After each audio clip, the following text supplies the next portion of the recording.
Ladies and gentlemen, welcome to the last leg of the LSE India Forum 2018. Coming from the largest democracy in the world, we cannot think of a more apt quote to describe the political scenario of India than "the ballot is stronger than the bullet."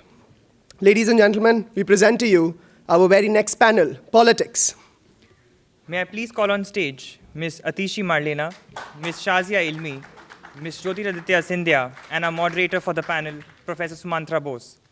The politics panel today will discuss a number of ideals reflecting the essence of a dynamic India. Please welcome them on stage, please.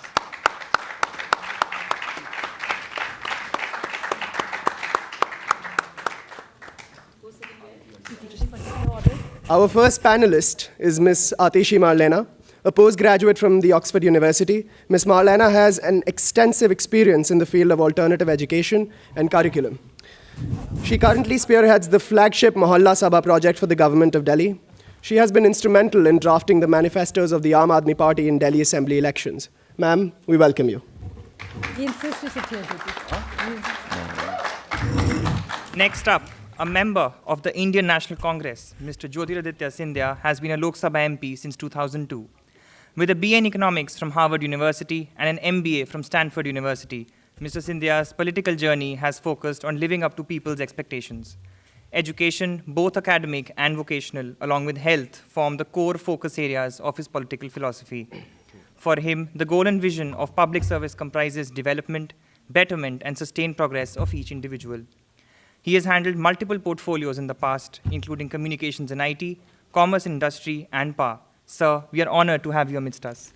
Thank you very much for having me. Our next panelist, Ms. Shazia Ilmi, is a spokesperson of the Bharatiya Janata Party.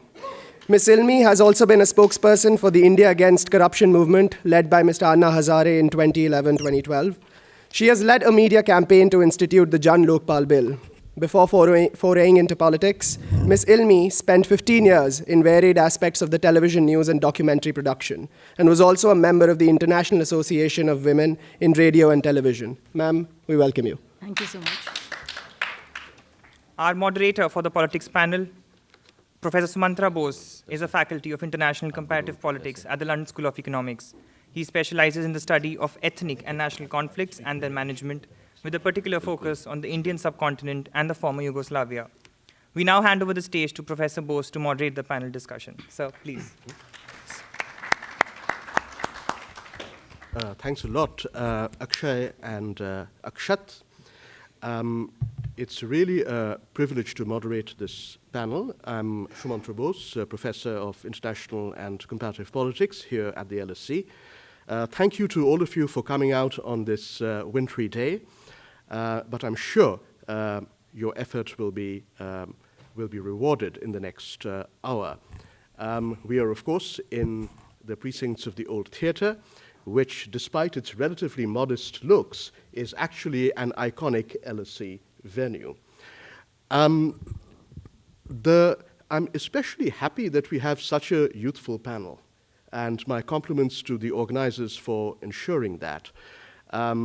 Let's remember that Barack Obama became president at the age of 47, after just 3 years of being the junior senator for Illinois. Tony Blair became prime minister for the first time at the age of 44. And currently we have a 40-something prime minister in Canada who's been making waves in India lately. And we have a 30-something prime minister in New Zealand who's a woman as well. The organizers have selected 3 themes for discussion. And in chronological order, they are women and politics in contemporary India. Second, nationalism, the meaning of, or I should say in the plural, the meanings of nationalism in India today. And thirdly, quite befittingly as well, youth as change makers and the challenges that youth face in India today. I'm going to sit down at this stage, and I thought I would kick off the discussion by posing a question to our panelists. The bill to reserve 1/3 of the seats in the Lok Sabha and in all the state assemblies has been, as they say in Indian English, hanging fire for more than 20 years now. It's 22 years, if I'm not mistaken. I'd like to begin by asking our panelists why, in their opinion, this piece of legislation has proved so difficult to enact. Why is it that it has been stalled, despite apparent, by and large, cross-party support for more than 2 decades? Maybe we can go in reverse order. There's no order as such, but we can start with Mr. Scindia, then Ms. Marlena, and then Ms. Ilmi. Well, thank you very much, Professor. It's wonderful to be here at LSE and interact with not only yourself, but also a group of youngsters here. I had the good fortune of interacting with some of you before we stepped in. And it really takes me back to my days at college and university, which is many, many moons ago. I won't tell you how many moons ago, but nevertheless, it's great being here at LSE, an institution that has really impacted lives of people globally. So it's something that I've been looking forward to for a long time. So thank you for having me. On the topic of the Women's Reservation Bill, I'd just like to go back a little bit and say this, that first of all, I'm really happy today that on this panel I'm in the minority. I'm the 33%, and we've got 67% ladies here. But I think the idea of women empowerment is not a new idea in India. Going back to our freedom movement, there were pioneering women that led the charge in that freedom movement with the father of our nation, Mahatma Gandhi, the Quit India movement. And so you've had from Sarojini Naidu to Aruna Asif Ali to Sucheta Kriplani, who then went on to become the first chief minister of the largest state in India, pretty much the size of Europe in many ways, Uttar Pradesh. And more recently in the past, whether it be the leader of the opposition when the Congress was in government, Sushma Swaraj, the leader of the Congress party, Sonia Gandhi, our first speaker in parliament, woman speaker in parliament, Meera Kumar, our current speaker, Mrs. Sumitra Mahajan, many women in the cabinet in India. So it's not an idea that is new in India. But I do believe that we as a nation, if we have aspirations to become the global power, we cannot do that unless 50% of our population is empowered equally as much as men are. And I think that thought also goes back, not as you said, 21 years, but in fact, close to about 30 years ago, when in '89 our former Prime Minister Rajiv Gandhi actually thought of the Women's Reservation Bill and empowering women. At that point of time, it wasn't possible, but again in '93, started bottom up through reservation for women in panchayats and local bodies, which has today thrown up tremendous amount of leadership. And I represent a rural constituency in India at the grassroots level. We then moved the Women's Reservation Bill in 2010, as a lot of you are aware of. We pushed it through the upper house, but we could not push it through the lower house because many parties, including the principal opposition party at that time, the BJP, didn't support us in that effort. Now the BJP is in government with a brute majority, 280 in the lower house, not in majority in the upper house. But we have many a time pushed the current Prime Minister to move forward with that bill because we will support that bill in the upper house when it comes through. I think it is an idea whose time has not come but is way overdue. Just in terms of data points, because you are an economics professor, today we have 64 lady members in the lower house out of 543, which is roughly about 11%. And similarly, in the upper house, we have about close to 27 women members, which is again about 10 to 11%. That by no means, I believe, is commensurate enough in either of the houses. So I think it's an idea whose time is way overdue, but I also do believe that it's a signaling process, but also empowerment must start bottom up with moves like the panchayat system, where reservation has been brought about in local self-bodies, and also women blazing the trail in many, many other walks of life, which we as a country, and I as an Indian, am extremely proud about. So I think it's an idea which must be pushed and promulgated, and I think that onus today lies with the current government. Our leader, Mrs. Sonia Gandhi, has written to the Prime Minister many a time saying, please bring it forward so we can push it through. Can I append something to my question before I give it to Ms. Marlena? That is this, I'm just being provocative more than anything else, is this reservation formula, one-third, rotating Lok Sabha seats, one-third rotating seats in the state assemblies, is this necessarily the best way of enhancing women's participation in politics, which I think we all agree is a very urgent imperative, but is this the best way? And Mr. Scindia has just mentioned, and he's absolutely right, that many states now have up to 50% reservation in panchayat government and also in urban local bodies. So we have some lessons from that as to the impact. So I just wanted to tweak my question a little bit, but it's over to you now, Ms. Marlena. Thank you so much, Professor. And thank you so much to LSE for having all of us here. I think I would actually sort of beg to differ a bit from Mr. Scindia in terms of his assessment of what he said so far.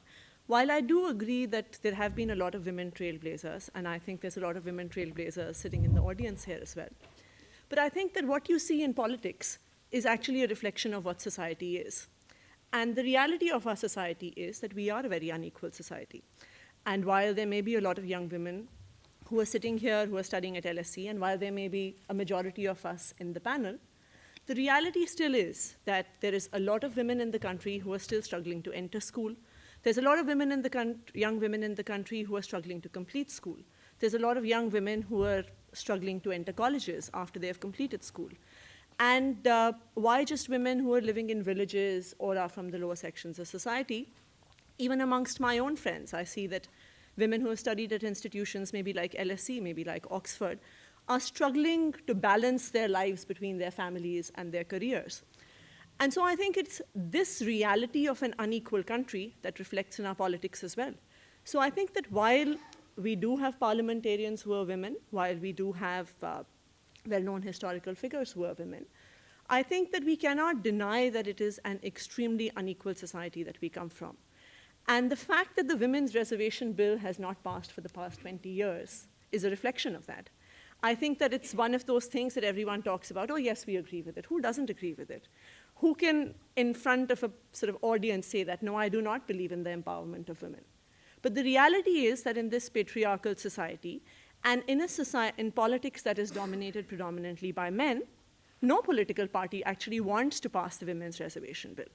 Because I think that one thing you can say for certain about democracy is that whatever things that affect people's politics, whatever affects their chances of getting re-elected, politicians do. And the fact that something has not happened for 20 years, despite all parties theoretically agreeing on it, is, I think, a good enough proof of the fact that no one actually wants it to happen.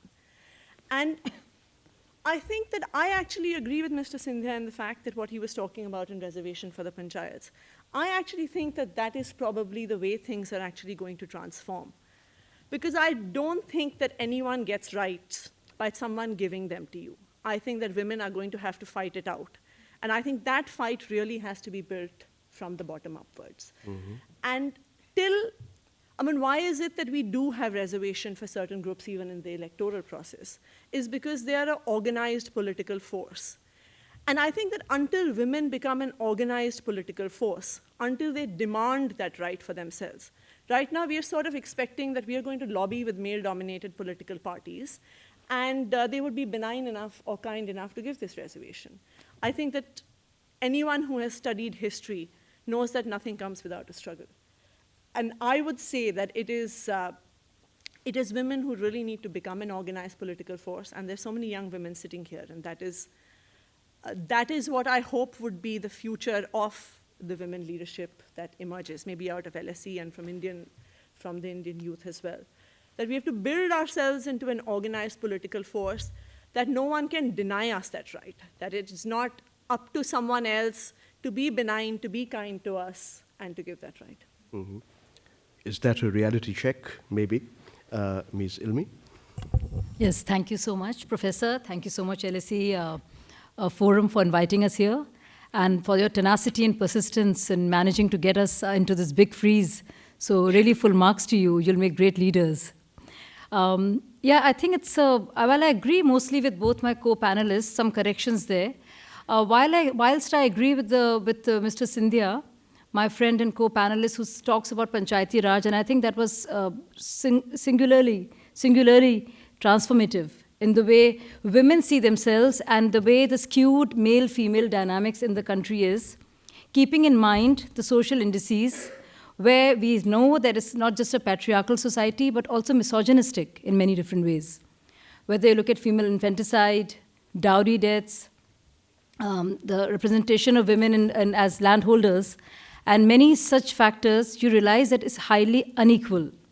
However, it was in 96 that Deve Gowda mooted this idea, and when it came about, and in 98 it was introduced by none other than the former Prime Minister, Mr. Vajpayee, after which the bill was introduced thrice.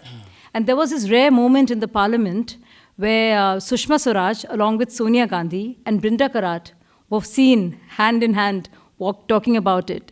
It was more or less from these regional parties who talked about quota within a quota, who talked about a special reservation for the OBCs. So they talked about, just like there is a creamy layer within the OBCs, they talked about a quota within the women's reservation system earmarked for Muslim women, for Dalit women, and for scheduled castes, which became a point of contention because of which the bill could not have passed. BJP has stood by it, and I must say Congress has always supported it. So these two national parties, I must say, have been there, quite there with it. But it's almost many other members of both the parties who have not agreed with it, not the party leaders, but RJD, and the famous statement of Sharad Yadav, that you don't want parkati mahilaye, women with short hair should not enter parliament. I don't know what difference that makes, but well, it was a huge problem for him, a hairstyle and a hairdo. So, of all the things. So that's where we stand. And we're talking about a senior politician of our country. And that is symptomatic of what we believe in as a society. So while we have people there in the field of politics, leaders who won election after election, but they do not realize the importance of gender parity or gender justice. And that indeed is unfortunate. Prime Minister Modi's cabinet has 25% women representation, while the representation of women overall is only 16% in the state legislatures and parliament. So it's a huge shift. For the first time, we have the defense minister or the external affairs minister, really important, not malleable, sweet, coy ministries, but tough, hard-and-nail ministries being run by women. We have Nirmala Sitharaman, we have Sushma Swaraj, we have Smriti Irani, who are really out there, cracking the whip literally, and I'm happy about that. Not just that, within the BJP itself, organizationally, I must tell you this, there were these recommendations made in 2008, I think, by Sushma Swaraj, on the basis of which there has to be 33% reservation within the party organization amongst all offices to be held by women at the central level and state level. So within the party, there is a mandatory 33% reservation for women to occupy posts. So you see a huge number of women in the party offices, so to speak. Yes, I have a different point of view. I think we're largely patriarchal as a nation. And to me, handsome is what handsome does. It's not enough or suffice for a woman to do work with gender. I think there are a lot of patriarchal women who are repository of patriarchal thought, and there are many men who actually work for women and don't believe in gender biases. If you see Nitish Kumar, if you see the Prime Minister, the kind of work that is being done for women empowerment. And I think that is not the responsibility of just the women legislators or lawmakers, is as much a responsibility of all parliamentarians and MLAs and all law enforcers to ensure gender parity and justice. Because that is a mandate of the Constitution, the social contract that we've all signed. So I think a lot needs to be done, not just at the level of Parliament, but more. And I think Panchayati Raj has been, and the reservation, I think a 123rd amendment, right, has really led to huge changes at the grassroots level for women. You know, I'm from West Bengal and I happen to know politics there fairly well. Yes. And there, the 50% reservation in panchayats and in urban, local bodies as well has had an impact despite the initial, skepticism of many. So maybe that's the way to go. I mean, build up, grassroots capacity. But I think the stalled saga of the women's bill does illustrate a deeper malaise in the way our polity is constituted. Mr. Scindia, yeah. So move on to the next theme, but please go ahead. yeah, so I'm going to agree and disagree with some of the stuff that my co-panelists have talked about. I do believe that fighting for the cause of the women's reservation bill or women's empowerment is not only the domain of women in my country, it's also the domain of us men. Yes. So I do not agree that the women need to alone, by themselves only, fight for their cause. I think men need to do that as well. And I mentioned to you, I come from a rural constituency. The whole concept of the reservation system in panchayats and local bodies, you have a sarpanch who's a mahila, but it's the pati who handles everything. Okay? You have a Mahapaur who is the Mahila, Yes, but it's the Pati that handles everything. And when I have seen that happen over the last 16 years that I have been a public servant, on any of my munch, I have moved the men back. And I have said, you're not the one who's been elected. It's your wife.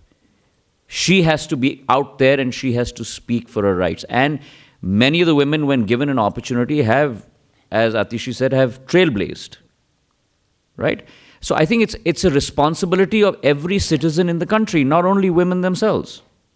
Number one. Number two, I heard my good friend Shazia talk about, cabinet ministers in the current government. I mean, every cabinet has had women. Okay, so it's not only this government. It's the highest And percentage let ever. me finish, Shazia. Okay, Cabinets. I'm not giving you credit. Okay, I'm not giving you credit.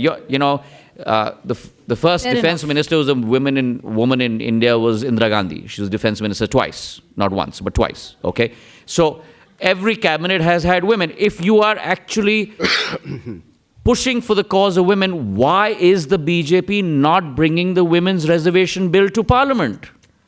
We are saying we're going to support it. You don't need anyone's support in the Lok Sabha because you have a majority. In the Rajya Sabha, you need support. We are saying we're not going to stand with you. We will stand in front of you for this bill. So what's the delay about? It's been 4 years already, right? What stops So you from bringing the bill yourself? You're a private member. No. Hold on. You're in government.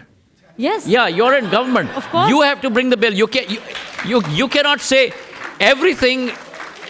Okay, so I don't want to say this with Shazia because she's a good friend, but everything cannot be done looking in the rearview mirror, right? And private member's bill is not the way the women's reservation bill has to be passed.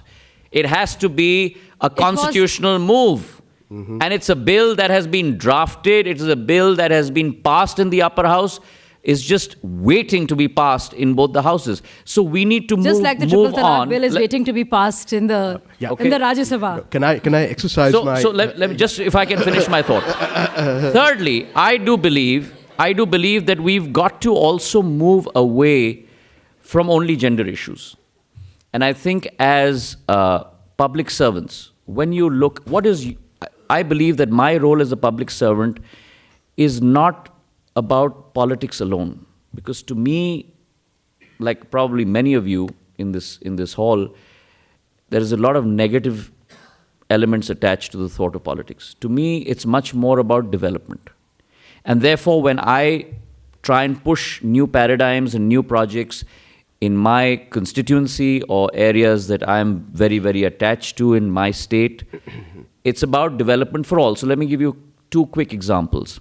One, probably some of you will connect with this, but the famous Chanderi sari fabric comes from my constituency in Guna. And so today we've set up the largest handloom park in Asia in Chanderi. And the reason I did that is because when I walked into houses in Chanderi and I would see men and women weaving with the looms, and in India it's called tanabana, you know, the warp and the weft, right? Inside their houses. So they had two bedroom tenements. The children and the parents would live in one room together. And the second room would be where the weaving would take place. And that would go on all night, women, men on those looms. And I said, this is not going to go on. So now we've constructed a 240 handloom park where it becomes like a, quote unquote, an industrial factory where women or men, whoever they are, weavers, will go in and they hire those looms. They go and weave at full integration back end to front end, from raw material, production, till finishing, packaging and dispatching of goods in one 15-acre plot where I've built a 240 loom factory. And now those rooms that were taken up by these looms in those tenements are now for women to do their packing or for the children to live in. So I think development has to be at the core of all of this in many ways. The second is an imperative that we've put in place for skill development, wherein we bring in people from rural India, give them marketing skills, give them finance skills, and actually place them in a company. So we've heard a lot about vocational training in India, but I think vocational training in it, as the idea espouses, is useless unless you actually connect people to their first job. Because that's when the connectivity to their life starts. And there we've got young girls, 16, 18, 17 years old, who today are speaking English, marketing, finance, and are being connected with Kelvinator or Domino's Pizza or Whirlpool or other companies, and taking them forward in their lives. Okay. So I think those are ideas that need to be taken forward. Sounds like sabka saath, sabka vikas. I would love it. But I would love it, but it's the difference. It's a joke. It's a bad joke. But it's the difference between the preaching and the actual execution. And no pun intended. The result of which is evident to buy. No, hang on. Now the things have got nicely heated up, at least a little. We're the pugilists now in the arena now. Come on. It's the opportune time to move on to our second and I think most contentious theme. And I have a very brief question, and maybe we'll go in reverse order this time. Okay. Shazia first, Atishi after that, and Jyotiraditya after that. What is the basis of Indian nationhood, according to you? What defines us as a nation? I think we are a republic, a new republic. And I think it's India as a country is really like is one of the most ancient civilization. What binds us to each other is the social contract, is this decision of us being a republic, and this plurality that we live with is a part of who we are. So when we think of Vasudev Kutumbakam, that's us as a people, of people from different religions, different regions, with linguistic differences, with across the caste system, across the spectrum, all united by this old civilizational thread, this thing of India. And the manifestation of that is the constitution, is the rule of law, is the idea that we're a democracy. I think that's what binds us to each other. So we become fellow Indians by that virtue. Okay, wonderful. Ms. Marlena? I think that what really defines India as a nation, and I think that as an ideal which we hold close to us, yet we need to aspire to move deeper towards, is the idea of democracy. I think that this is one thing which is very special about India. There are so many countries across Europe which had democracy before India but did not have universal adult franchise. The fact that India in 1947, when it got its constitution, said that every individual has the right to vote, irrespective of what gender they are, irrespective of their economic background, which is something that we didn't see in England for many years while its democracy was developing.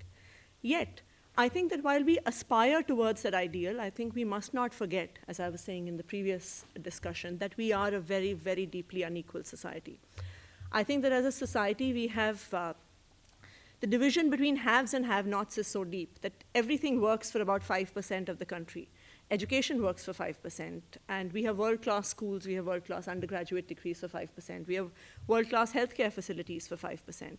And yet for that remaining 95%, you have sort of deeply inadequate educational infrastructure, deeply inadequate health infrastructure. You have just yesterday in Madhya Pradesh, there was the case in Ratlam of a child who died on the way to the hospital because no ambulance was available. And I think that that is what a democracy really needs to aspire towards, that everyone actually has an equal voice. Because the reality of this Indian democracy is that the person whose voice is heard is not actually the person who votes for a political party, it's actually who funds the political party. So you have Shazia's party who comes into power, or you have Mr. Scindia's party who comes into power. It's actually their funders, who are largely the same, who actually have policies that are made for them. And that is the reality of Indian democracy. What about the funding of Aadmi Party? And but this is the reason Like why manna from heaven. This is the reason why Aadmi Party is always an overdraft. Like many of the students who are sitting here, we don't actually have money because we do not have the kind of sponsors that both these political parties do. And I think that as young leaders of India, as people who are going to shape this country's future, this is what one really needs to understand about Indian democracy and Indian politics. That while democracy is an ideal we aspire to, whom does it actually work for? And as leaders, we need to think about whom should it actually be working for? Because it's not rocket science to provide healthcare to everyone. It's not rocket science to make sure that your schools work. It's not rocket science to make sure that there's drinking water, that there's electricity, that there's public transport.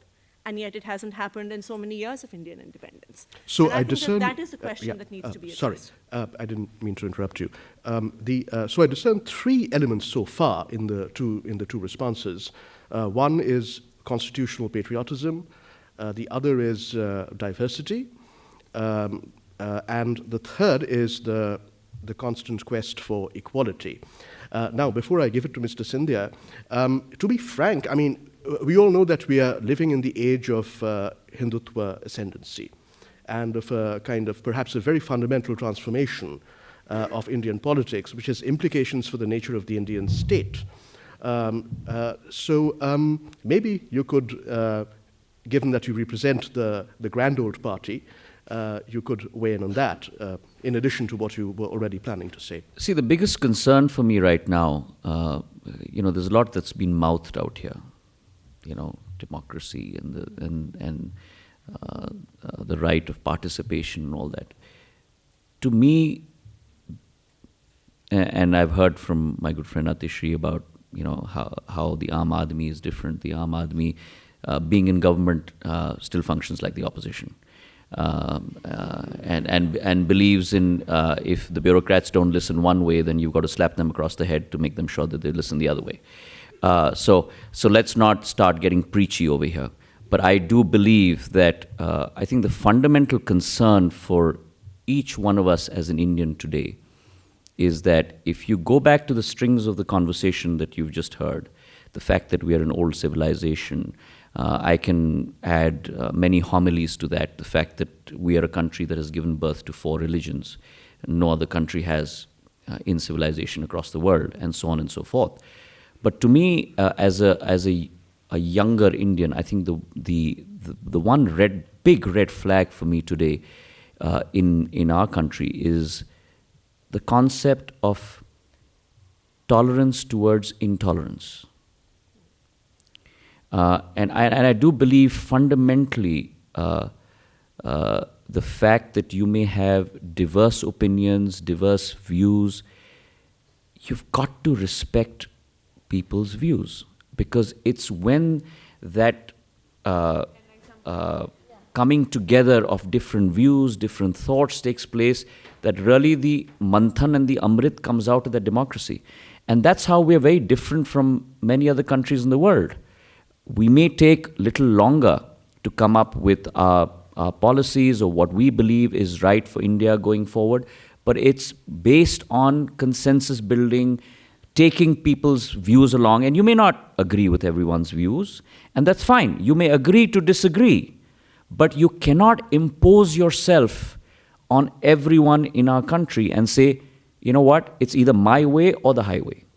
And what's concerning to me is when you have people in responsible positions either making irresponsible statements or behaving irresponsibly. And then there is no ticking off that happens, or there's no putting down that happens of those statements or those actions.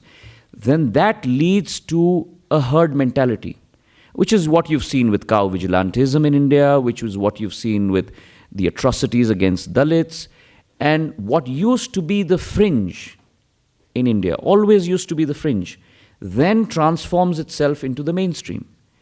And that to me is of concern. So whereas in a auditorium at the LSE, what is important is economic growth and unemployment and or employment for that matter, or manufacturing growth, to me, equally as an Indian, my soul is very troubled when I actually see that diversity of thought and opinion in a country that has always believed in that since its inception, not since independence, but for the last 3,000 years, starts getting trampled upon.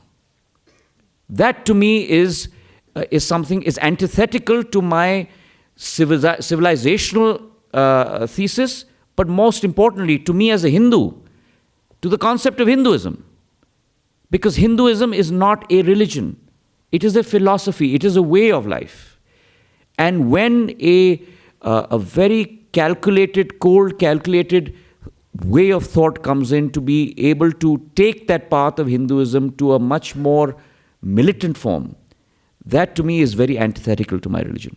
Mm-hmm. Okay. And that is of extreme concern to me as an Indian. Mm-hmm. So whether you've had journalists who have been acted against, authors that have been acted against, across the board in India, I think there's got to be respect for dissent, because it is dissent that keeps us on our toes. It is dissent that actually keeps all of you on your toes in whatever leadership position that you're in. It's actually dissent that will keep Professor Ghosh on his toes in your classroom, right? When you write his 360-degree feedback after your class, after your term finishes. Right. Ms. Ilmi to respond. So I agree with my co-panelist, my friend Jyotiraditya Scindia. Dissent indeed is the bedrock of democracy. Manufactured dissent is not. The old narrative of the secularism versus communalism has become so hackneyed because facts and history tells us otherwise. Look at the history of communal riots in India that have happened on the Congress watch. Talking about intolerance and tolerance, let's look at the Shahbano case. Let's look at what happened to Salman Rushdie. Let's happen to what happened to Taslima Nasreen, you would want to know, all on the watch of secularism. That the freedom of expression must be there, but one has to succumb to a certain kind of appeasement for vote bank politics. Whether it's opening of the locks of Ram Mandir or having an executive ordinance reverse a Supreme Court judgment where a 72-year-old Muslim woman would be denied maintenance only to appease the mullahs and vote banks is what the ruling grand old party has indulged in. If you look at the history of communal rioting, even in Gujarat during Madhav Rao Solanki's time, because when Gujarat riots happened, there was television and you saw what happened. But not just the Sikh riots, but I'm talking about as recent as the Aligarh riots or Muzaffarnagar riots. They've all happened on the watch of not just Congress, but so-called secular parties. And now I want to speak not just as an Indian, can I, after a minute, I speak not just as an Indian, but as a Muslim and as a woman. For years, I've been a journalist, and I was part of this whole left liberal, I would call them left fascist and illiberal liberals many times, not talking about all of you, but some of them. And I was surprised that, if you see the socio-economic indices and reports commissions constituted by the Congress party, such as such a report, you would see that Muslims and Dalits fared the worst in the so-called secular governments, whether it was representation of jobs, whether it was inclusion, financial inclusion, social inclusion, access to macro credit facilities, sanitation, healthcare, education, and what have you. A narrative has been created that you talk about how evil BJP is, how evil RSS is, and how pious, the secularists are, and keep indulging in act of corruption. When you have an Ujjwala Yojana, where 21 crores or rupees or 21,000 lakh of crores are saved, and lakhs of women, poor women benefit. When you have Mudra Yojana, when you have all these schemes, and when you have cash direct transfers, you realize that whether it's a Hindu or a Muslim, they all have access to the same policies. When you have for the first time something like Jan Dhan Yojana, where everybody has an access, you have what is called social inclusion and financial inclusion. So this is the reality. Again, it is just not talking and creating a narrative, but living it and implementing it. There should be no discrimination in terms of making a policy and implementing it. And that's why, I think that is the reason why BJP is winning state after state after state. Today, again, has been a great day for BJP. Just like when I was here last time, and I think it's great, LSE should keep inviting me, because last time I was here, we won UP with a resounding victory, which had never happened before. And I was told there were so many Muslim women who actually voted for the BJP.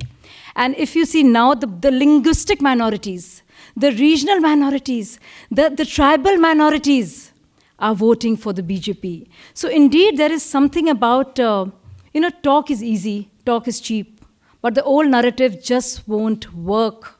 There's got to be more than that. And that is performing, governing, administering, doing it the right way, following the rule of law. And not just appeasing a particular a community for vote bank politics. It has to be actual growth-related implementation. Thanks a lot. I'll give it to Ms. Marlena, who's representing a party that is about 4 or 5 years old, in contrast to the two other speakers who are representing parties formed respectively in 1885 and 1951. So maybe she has a different perspective from both. We'll see. I think, first of all, it's quite ironic that I think that Shazia from the BJP is justifying that what the BJP is doing is okay because the Congress did it too. And I think that we as a country just cannot... Atishi obviously didn't hear what I said. We just cannot justify the fact that just because there were riots under Congress's watch, it's okay what happened in Gujarat. And it's just because Muzaffarnagar happened under X party, it's okay that it happens under Y as well. I think that is somewhere I don't where think we anybody have to said draw that. a line, number one. But I do agree with Shazia in the fact that I think that the root of a lot of the majoritarianism that we see in India, and I have to say, it is definitely a very, very ugly reality. It is an ugly reality in the fact that a lot of people, friends, students, etc., who are Muslims, today feel embarrassed to say that they're Muslims. They're wanting to change their second names. They're worried about what they eat in public. They're worried about what they wear. And this is definitely not the country that I have grown up in. But I do agree with Shazia that I think that the roots of a lot of this does lie under the Congress's policies, who did create a situation of vote bank politics without actually addressing the core concerns of the Muslim community. And as she said, the Sachar Committee report does show that there's not enough educational facilities, there's not access to jobs, there's not access to credit, there's not access to healthcare. But you did create a perception that you had a ruling party that was interested only in vote bank politics and supporting the Muslims.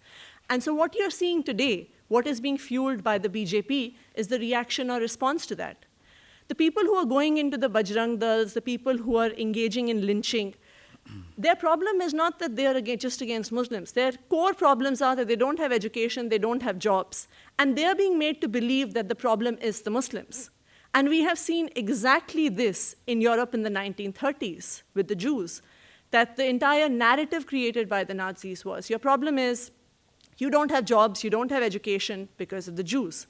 And we are seeing that again in India right now. And I think that this is something that should be worrying all of us as a nation. That a lot of the young people who don't have education, who don't have jobs, who don't have access to social mobility are being told that none of this is because the government is not providing you the facilities. All of this is because of this community, and if you lynch them and if you go after them, all is going to be well.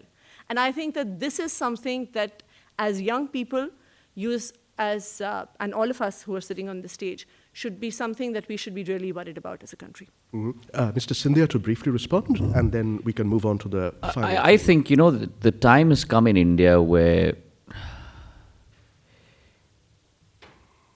even as a public servant, you've got to actually look within yourself. And I know I'm hearing a lot on this panel today that so-and-so did so-and-so wrong and so-and-so did so-and-so wrong.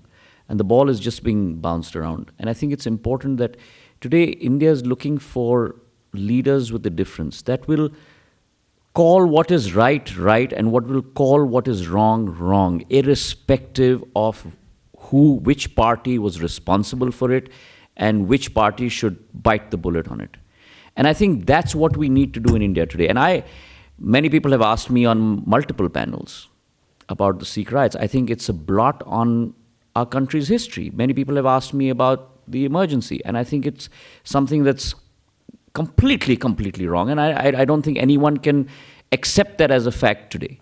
But I don't think any of my co-panelists will talk about what has been done under their watch with the same alacrity, with the same truth. And I think it's important that we're able to do that today, because I really believe, and I agree to a limited extent with what Atishi said, that it's important in India to identify the root cause. And I think the root cause today in many ways is employment. And I'm talking about not only employment for those that are necessarily don't have access to education facilities, but also the educated.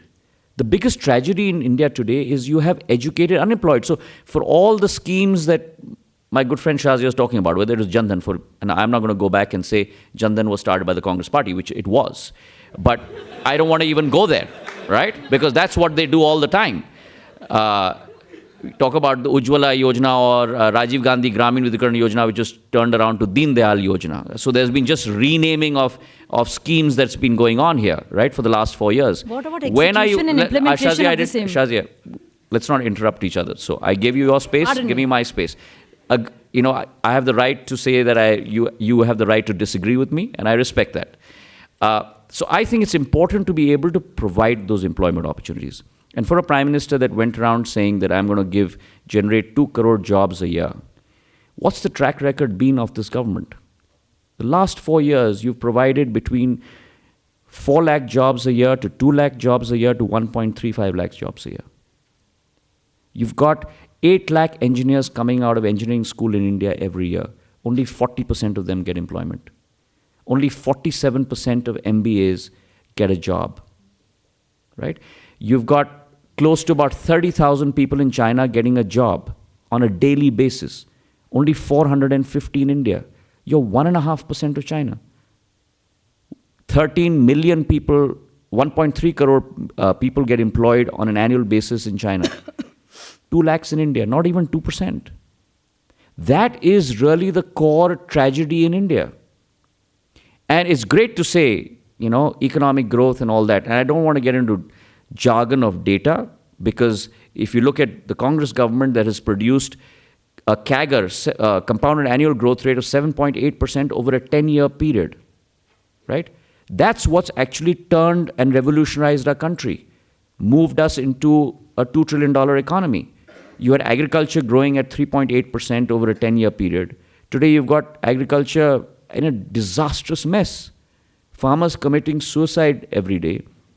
Farmers from Tamil Nadu coming to Jantar Mantar with the bones of their compatriots, and not a single minister of this government even bothering to go there. So the apathy that you're talking about, I'm talking about, we are a country that is very emotionally driven. When you have incidents like Una, where Dalits are beaten up, and not a single minister in this government talks about it. When you have members of parliament saying that you're either a Ramzada or I'm not even going to use that word, right? And that's a member of parliament. When you have a member of parliament saying Nathuram Godse was a Deshbhakt, and not a single word being said. When on the garb of opposition to a movie, you have people terrorizing kids in a school bus. Kids, 8 years old, 10 years old, not a single word from the Prime Minister. Okay, yeah. Right? I think that to me is concerning. Yeah. I think we've got it. I mean, The, in a way, I think we've moved on to the third theme, thanks to you. The whole world knows about India's youth demographic and the great potential that represents. However, has this been overhyped in recent years, and perhaps in not entirely responsible ways? I don't know. It's my question to you. And are we really looking realistically at a fabulous demographic dividend, or are we looking down the barrel of a demographic disaster? Given the issues of employment and prior to that, providing good quality education and training to not just millions, but hundreds of millions of young people. So Shazia first, and then Atishi, and then Jyotiraditya. So if you see the trajectory where the BJP goes and its political growth, so to speak, you will realize that the growth essentially and the vote share is essentially the young voters and the rural voters and the more poorer of the lot are veering towards BJP as opposed to yesteryears, because ideally it was Congress was the ideal party. So there is a huge shift happening simply because of one simple thing. There are many schemes, and there have been there before that, and I would give Congress that for having devised and designed some brilliant schemes. But for the first time, there's a whole overhauling of the machinery. There's a moving and a cracking of the whip where bureaucracy goes, where goal outcomes are being looked at very seriously, which is the reason why by the younger lot, why the youth and the marginalized are moving towards BJP, because this was not the traditional vote bank of the BJP. I disagree with Jyotiraditya on several counts. There was an actual apology, and by none less than the Prime Minister. It was stated in the Parliament when this abhorrent utterance about Ramzadeh and the other was said. Not just that, and not just once, but in 3 separate addressals, there was this talk of cow vigilantism and very strict admonishing by the Prime Minister, and it was as tough as it could ever be. So the fact of the matter is that there is a perception that BJP is bedeviled with, and somewhere there is a disconnect between intelligentsia and the people. While the regular folks see the intention of the government, of this particular Prime Minister and his cabinet to deliver, there is still the bias or the baggage or the old narrative haunting the perception of BJP. And I must say there is a huge disconnect there. You see state after state after state. You see the vote share and the constituency of BJP change. We are looking at the youth. If you see the Tripura victory, for instance, and I can tell you the youngest team was there actually working with the BJP, which went to Tripura. It is a new kind of politics. It is transformative in many ways, and it's very innovative. The kind of many things, whether it's Digital India or Startup India, is being done, and there is result. You see SoftBank, you see Oracle, you see Google. Look at the kind of startup, look at the investment that is happening because of that. So I will not take away the credit of a huge growth rate where the Congress goes, but riddled with a lot of corruption, a lot of scams. I must say that at the level of the center, at the level of the Prime Minister and the cabinet, some amazing work is happening, whether it's rural electrification, whether it's a new Modi Care, and a new vision is being created which is actually undermining the caste, communal overtones, blurring those boundaries and looking at a pan-Indian growth where the civic consciousness is being invoked in asking for a better deal for yourself, which includes financial inclusion, which leads to, I think, social inclusion in many, many different ways. That is the way to go, instead of the other way around. Mm-hmm. Okay, Atishi, and then Jyotiraditya, and then we'll bring the formal part of the panel to a close. I want to leave a few minutes at least for Q&A.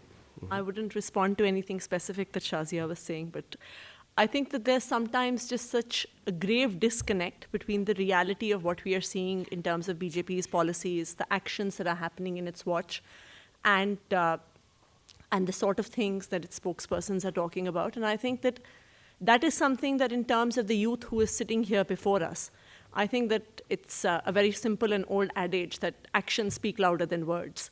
And I think we can all see the actions. We can see the actions in terms of the cow lynchings. We can see the actions in terms of the lack of freedom of expression. One can see the actions in terms of what happens when Padmavati becomes Padmavat, and yet no one is able to watch it. And I think that this is something that as the youth of the country, you should be thinking about. And I think that while, yes, I do agree with you that the demographic dividend may be an extremely overhyped word, but I almost see the demographic dividend sitting right in front of me. And since this is a politics panel, I would actually like to end what I have to say in this panel more with the urge to many of the youth who are sitting here. I think that politics has often been seen as a bad word. I think that across the country, and many of us have done it in the past, it's almost cool to abuse politicians, and politics is bad and politics is dirty. And if anyone who is well-educated thinks of going into politics, you're like, no, like not at all. And I think that this is something that really needs to change. And yes, politics is dirty. I'm not denying that. And I think that often in politics, there are times when the choices are only between bad and worse. And that is probably not something that we think is a sanitized choice, and we think we would rather have a 6-figure or 7-figure salaries as we have them. But I think we all need to understand that politics is the thing that affects our lives the most. And if we let politics be in the hands of people whom we regard as highly problematic and who are making wrong decisions, I think that it is our responsibility as young people and our responsibility as future leaders of this country to come forward and possibly take charge of it. And someone I remember, used the expression that said, politics to gutter ki tarah hai. Like politics is as dirty as a gutter. Yes, it is. But if you have to clean it, you will really have to get into it, get your hands dirty, and then only can you think about cleaning it. And that would be my urge sort of across party lines to all the young people who are sitting here, that the most important decisions that affect our lives are made by politicians. And if we let those decisions be made by people whom we are not even willing to let into our living room, then what kind of a country are we creating? So it is incumbent upon all of you to step forward, to consider participating in the public domain, in political life, if you really want to change our country. Mm-hmm. Thank you. Thank you very much. Mr. Scindia. So we were talking about the youth dividend, and I really do believe that is something that sets us apart from any other nation in the world. The very fact that you've got 70% of India below the age of 35. You're talking about almost 800 million people, right? But my concern, as Professor said, is that you don't want this demographic dividend turning into India's demographic nightmare. And when you have, going back to the economics of it, when you have savings rates falling, you have investment rates falling, you have the lowest investment in the last quarter in the past 13 years in India, when you have projects that are being stalled, close to about 13.2 trillion rupees worth of projects still being stalled, when you have notions such as Startup India and Skill India, which are notionally very, very good ideas, funded well, with a corpus of 10,000 crores, for example, for Startup India. But do you know what the result has been? In the last 4 years, you've had 377 crores only being allocated to 75 startups out of a corpus of 10,000 crores. So there's many a slip between the cup and the lip. When we talk about Skill India, that was the National Skill Development Mission that was started in our tenure, right? Again, a great idea. This government put together a very, very strong target. 50 crore people need to be skilled by 2022, right? We're 4 years down the curve. In the last 4 years, you've had a total of 1.6 crore people being skilled. And now that mission has been shut down. So when you have investment rates falling, when you have savings rates falling, when you have agriculture and manufacturing getting completely jammed, as it is today in India, when you have Indian companies investing more in projects abroad than within the country, those are all telltale signs which are very alarming, because when that happens, then the consumption cycle starts to evaporate. When the consumption cycle starts to evaporate, then companies start concentrating on cutting costs rather than boosting top lines. And when you start wanting to cut costs, then you're not increasing employment opportunities, but actually decreasing employment opportunities, which is what's happened in India over the last 4 years. And that's the statistic I gave you. As opposed to a 2 crore target, you're only developing 2 to 3 lakh jobs per year. Couple that with demonetization and GST, which has led to a complete hemorrhage in the unorganized sector of employment opportunities. So again, these are extremely worrying signs. And today, for every young aspirational Indian, everyone wants to get forward and create a better life for themselves than their parents had. And that can only be done when you have a plethora of employment opportunities that are created. We led with the services sector, but India cannot keep leading with the services sector unless you have the manufacturing sector also growing at that pace. And then again comes the challenge of moving people from agriculture to manufacturing services, because 60% of employment comes from a sector that contributes only 16% to GDP. So you've got to transition people to manufacturing services. So there has to be a very clear-cut economic roadmap, not only for economic growth, but also for creating employment opportunities. And to the point that Atishi made, I cannot second her enough. I think sitting on the outside, it's very easy to criticize what public servants do. But I think you have to become the change you want to see in the world. And I know many of you think it's dirty, but it's only when you actually put your hands in that you can change the environment that you deal with. And it's not only about policy making, but it's also about making a difference in even a single person's life. And if you're able to change that, then that, I believe, is a life certainly worth living. Thank you. I think we can call an end to the formal part of the panel. We do have a very little time for 1 or 2 questions. There are too many hands. Now, how do I, this is understandable. It's been a very vigorous discussion. But how do I select people? Everyone put up their hands at the same time. What about you over there? Yes, yeah. Please be very brief and ask your question, succinctly.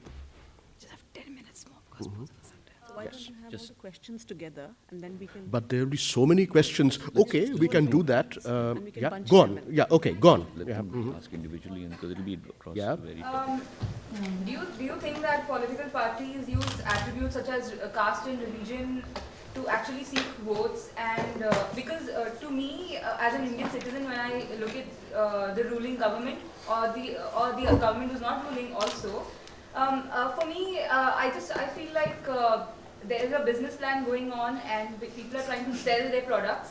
And I'm offering you this much discount, and the other one is like, I'm offering you this much discount, come here and you come here.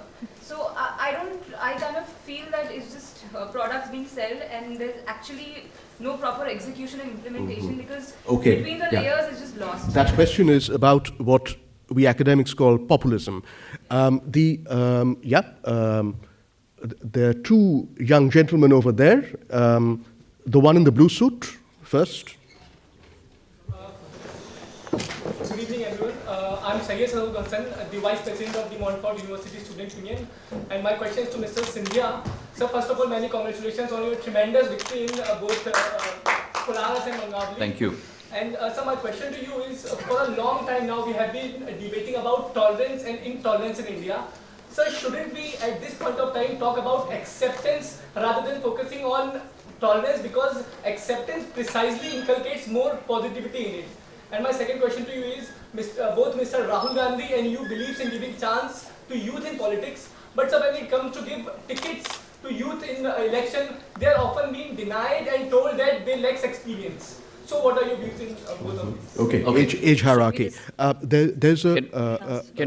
I think we can't take all of the questions, but the one just behind the previous questioner.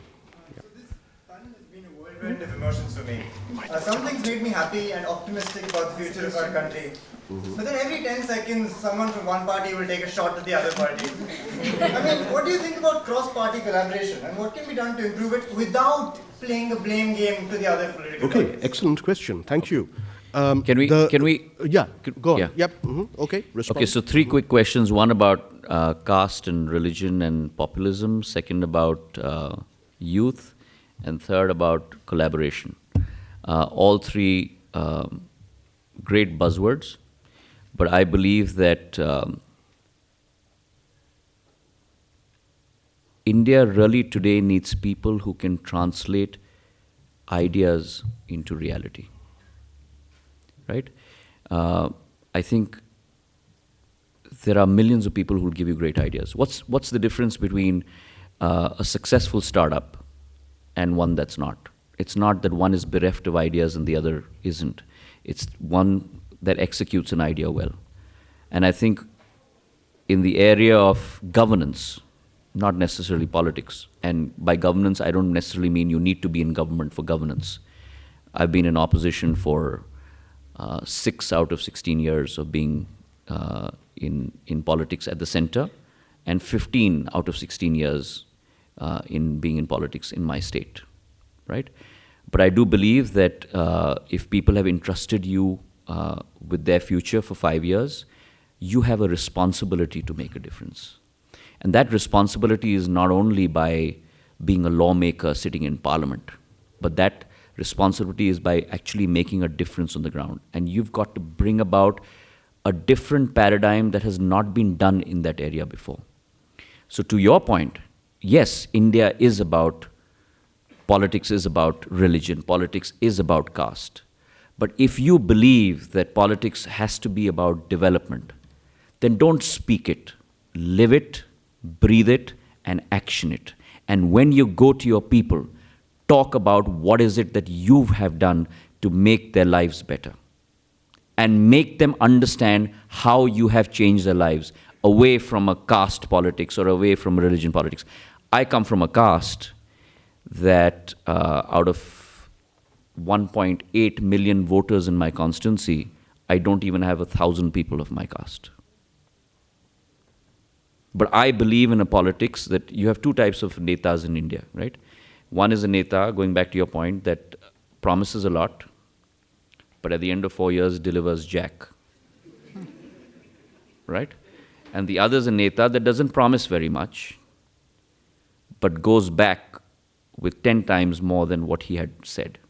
And I try and follow the footsteps of my father, and I try and be the latter neta rather than the former neta. Mm-hmm. Right? Mm-hmm. I believe that your track record must speak to yourself. Mm-hmm. To your point about youth, it is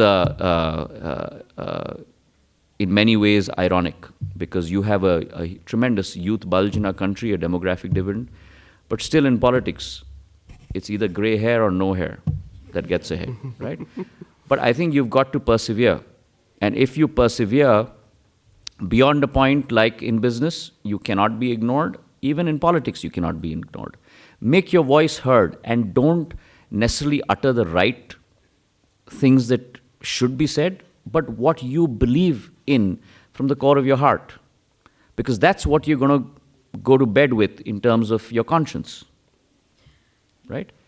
And to your point, I think there was a time in India that there was a tremendous amount of collaboration between not only government and opposition, but across the board. I've grown up in India in the 80s when I used to accompany my father on tours, where my father would have people from the opposition sitting on the same bench, and they both would be praising each other. In Parliament, you would have the most vitriolic debates. But then when you stepped out of Parliament, a lot of people would be best friends. But today, you're sleeping with the enemy if you're doing that, right? And I think we need to bring that process back into our politics, where you may be a leader in the opposition, but because you believe what you stand in, I have a great amount of respect for you, and I will say that on a public platform, and I will not shy away from that. And I think that goes back again to the point that I have made time and time again on this panel over the next 1 hour, that speak from your heart, not from your head. Mm-hmm. And I think that's what India needs the most. Great. Atishi and then Shazia, feel free to select which question you want to respond to. You don't have to respond to all of them necessarily, but it's up to you. We are out of time, so we are running on extra time post the 90 minutes. I think the question on caste and religion and politicians selling different things. We are sitting in the London School of Economics, so supply and demand really comes to my mind as a sort of comparison to democracy. And I think that in many ways, I think it's not you as citizens who should be asking us as politicians questions. I think it's us as politicians who should be asking citizens, because I think it's citizens who actually shape democracy. So our democracy is what people shape it to be. So if you think that your politicians have a problem, if you think your politicians are selling religion, or your politicians are selling caste, or your politicians are selling populism, is because we are creating the demand for it. If the public demands the right things, if you demand education, if you demand employment, if you demand healthcare, and if your representative knows that they cannot come back to you after 5 years unless they have actually fulfilled their demands, and they know that they are not going to be elected back, they will jolly well do everything that they actually should be doing. So I think that the responsibility for making our democracy work, for making our democracy move beyond caste, move beyond religion, beyond populism, lies with everyone. And I think we cannot excuse ourselves by just blaming the bad politicians, because we as citizens are shaping our democracy as well. And I think that that is what I would like everyone in the room to think about, that what is the kind of politicians we get, what is the kind of governance we get, depends on what is the questions we are asking them. Shazia? So I really do believe, and I like that question very much about cross-collaboration. I think that kind of cohesiveness has to be there, not just a confrontationalist attitude. I'm happy for the fact that on the GST, which is of course being criticized now, but all parties were members of that great collaboration that happened, and finally we have a fantastic reform. The GST implementation is going on, and we can see the great effects of it, and Congress and other parties work together to create that. Of course, it was Congress's original idea, and it went further. It was taken up. I also feel like on issues, like for instance, triple talaq, a topic very close to my heart, simply because BJP is going to do a good thing, which will change the lives of Muslim women, there should not be opposition for the sake of it. Some things are beyond party politics. We as people, whichever party we come from, after all, owe our allegiance to people and a country and a larger thought and an idea than just a party. I wish we saw more that of, instead of just following close party lines that we see, especially when it comes to opposition to some good bills that should be there. Road safety is one of the big bills. I mean, people don't talk about it, but the fact of the matter is that Nitin Gadkari was at the heart of it. Maximum deaths are caused by road accidents in our country, but it's hardly ever discussed. Second, and mostly I would need to say this here, that we must cease to be just members of a party or voters of a particular party. Because we are, as a society, so divided, so deeply communal, casteist, feudal in nature, our politics simply reflects what we are as a people. Because if there is a constituency for, let's say, Jat votes, or Ahir votes, or Kurmi votes, or Dalit votes, or what have you, politicians will follow that. So it is a simple demand and supply dynamics at the end of it. So politics will change also by the nature of the voters. And that is very, very important. And I really do think that there has to be less of confrontation, blame game, and for some good things that are good for the country, good for its minorities or its people, marginalized sections, parties must work together and not just look at electoral gains in the offing. I couldn't agree more. It's a civility issue, but much more important, it's cross-party collaboration is essential for progressing the development agenda, as you say. Now, I've been signaled to wrap things up. Unfortunately, we can't take further questions. Please do bear with me and understand, why. I can understand your disappointment, but I think at least two of our speakers have to leave very soon. I think Atishi will be around, so in case you want to talk to her, informally, you're very welcome to. There's a Bollywood panel to follow. And, I don't want to keep Bollywood waiting or to keep you, waiting for always that panel. Politicians. But let me just conclude by saying that I told you an hour and 15 minutes ago that this panel would be well worth your time and the trouble you've taken to come out here on a wintry day. And I suspect that most of you, perhaps all of you, or nearly all of you, will agree with me. And secondly, not to be sycophantic, but I do mean this, semi-sincerely, that I think there's hope yet for Indian politics with such bright and eloquent people involved, cutting across party divides. So please join me in very warmly thanking Shazia, Atishi, and Jyotiraditya for taking the time to travel from India to join us here today, and have a good Bollywood panel and a very nice evening. Thank you. Thank you. Thank you so much. All the Thank you, best. panel, for an exciting discussion.